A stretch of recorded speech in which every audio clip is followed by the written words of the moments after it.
Hello there, my name is Mike, and I want to talk about Planetside 2. And in this video, I don't really want to go over what I enjoy. You guys have seen me play it, I enjoy it, I've been posting plenty of it. But I want to dedicate some time to making a video about what I feel that they did wrong with Planetside 2. Now, I want to first start off with what the problems are with running the game.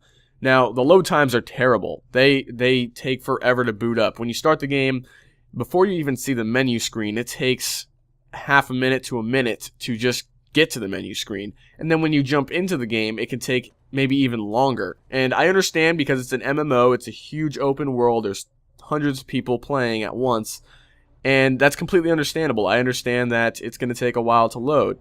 But a minute in this day and age is extremely slow, and they advertise this game, or they didn't entirely advertise, but they did mention quite a few times that this would be able to be run on a computer that's a couple years old, and my computer is not. I got this computer in 2009, but I've upgraded a few parts since, so it's about above average in today's world. And if they're trying to say that, yeah, you could play it if you picked up a computer a couple years back, that's not entirely true anymore. Back when I had a GTX 260, I couldn't even imagine what this game would be like on it. It's probably a joke in today's standard. Now, the optimization is a lot better since beta, and, that's good. I was actually surprised that they managed to fix all of that so quickly, but it's not entirely where it should be. I feel that they're still working on it. I know that they are, but it's not where it should be, especially when they keep on, like I keep coming back to this, that this was designed for lower end machines at some point, but it's not there yet. It's a work in progress. Now, I do want to talk about some of the game mechanics, and then this is really where the meat and potatoes of this video is at. The first and probably the biggest thing is the repetition. There's a lot of repetitiveness when you play this game. It doesn't become noticeable until an extended period of time, say a couple days playing straight, or after a week. The feeling of how epic the game is kind of dies off, and then you realize, I'm doing the same thing over and over and over again. And, every game has repetition. There's no way it can't. That's just how games are. But they didn't do a great job of masking it. I feel that the never-ending war kind of thing is a fleshed-out gimmick. And that's weird to say, but it's detailed. It definitely is. There's a lot of different things you could do. You could take your vehicles, and it never ends. But I don't think it's fully realized. I feel that it doesn't do enough to keep you pulled in for an extended period of time, and I'm talking, months and months after. It might for some, but I feel that they could work on it more. Maybe some events. I'm not trying to make this an MMORPG, but something that will break the tedium will greatly enhance this game. One of the reasons I feel that it is not entirely a completely fully realized mechanic is this game is highly dependent on numbers and not strategy. Now, this is true to an extent, and a good strategy does help, but it doesn't work as well as it should. I will sometimes get a platoon going of 48 people, and if we are going against a Zerg, it doesn't matter how good or how smart we are. If they have more numbers, they have more Sunderers, they can keep spawning, and they will just blow through us. It's not entirely fun at times. And I feel that they should have made the metagame a bit more prominent. It's really just find where all your friends are and follow them around, and you're just going to blow everything apart. In this video, you could see me, I'm in a Reaver, and all I'm doing is following people because I didn't feel like joining a squad. And we almost captured the whole continent.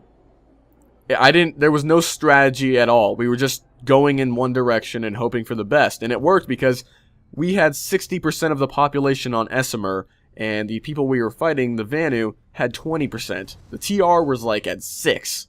So it's not entirely fun at times, especially when, continents are so unbalanced. They need to fix that somehow. They need to have a sort of limit so that you can't just do that. It's not very balanced, but before they do that, they need to make sure that strategy actually wins in these situations and not just numbers. I know numbers are important, they always are, but strategy should play a bigger part in this game.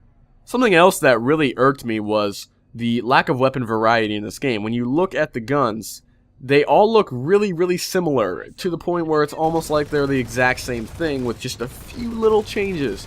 And that's boring. Especially when it takes so long to get certs in this game. Certification points takes forever. You get those points by taking objectives, killing people, doing teamwork-oriented things. And that takes forever. To get 100 certs, it could take up a whole session just to get 100, and 300 is out of the question. So it's really slow. And to get rewarded, if you want to say get a new weapon, you're going to get the same exact looking gun. It doesn't have any character to it. It's just boring. It's like, why did I buy that if my gun looks the exact same and the only thing is maybe a few different changes in traits? It's not interesting. But as for the certs, they really need to lower the cost that it takes to get these certs. It's too long. It's too slow for the average player to enjoy getting new stuff in the game. It's just, especially when you look at the prices of some of these weapons, up to 1,000, and you get maybe 100, 200, if at most 300 a day. That's just insane.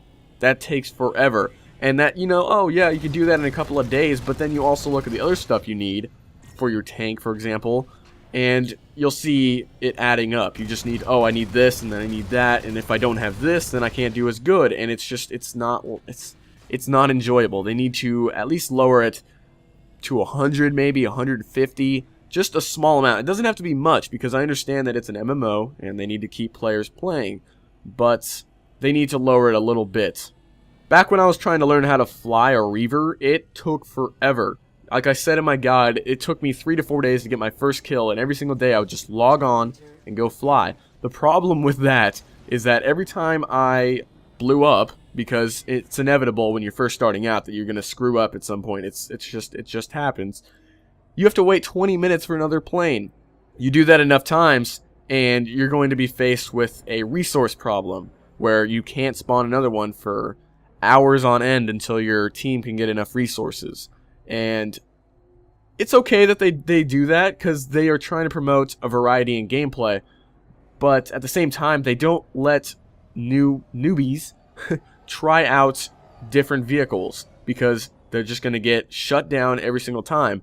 Back in Planetside 1, what they did was they had this little terminal where you could go in and spawn a vehicle and just play around with it, get used to the controls. In this game, it's really just play around in your warp gate, and once that gets boring, you go and try and shoot something and you instantly die. So this is something they should have added, I don't know why they took out sanctuaries. The only reason I could think of is that they want to keep the pace of the game very fast, and trying to make this game mainstream. That's a good idea, but at the same time, it's hard for pilots to get used to the controls, and it's hard for tank drivers to get used to how the gun aims and how the drop of the shell goes over time. So it's confusing for someone who's just starting out. And that's another thing. When you start in this game, you have no idea what's going on. You get dropped into a random place, and you're like, what the hell just happened? You die instantly. And if you don't find a squad, you're not going to enjoy this game. So there's a few things wrong with this game. I enjoy it a lot, but I feel that these things they should have improved on a little bit. It's not too much. It's enough, but all in all, I mean, the game is great. I still play it. I just feel that the biggest thing is the repetition. You'll notice over time, it's just a little bit tedious. So maybe some events or something cool every so often is great. Actually, in January 25th, we're going to have this Ultimate Empire Showdown with Total Biscuit, Tobuscus, and Sea Nanners. So that's going to be cool. But that's pretty much it, guys. I just had to let you guys know what's up with this game and what's going on with it. So I hope you enjoyed, and I'll see you next time.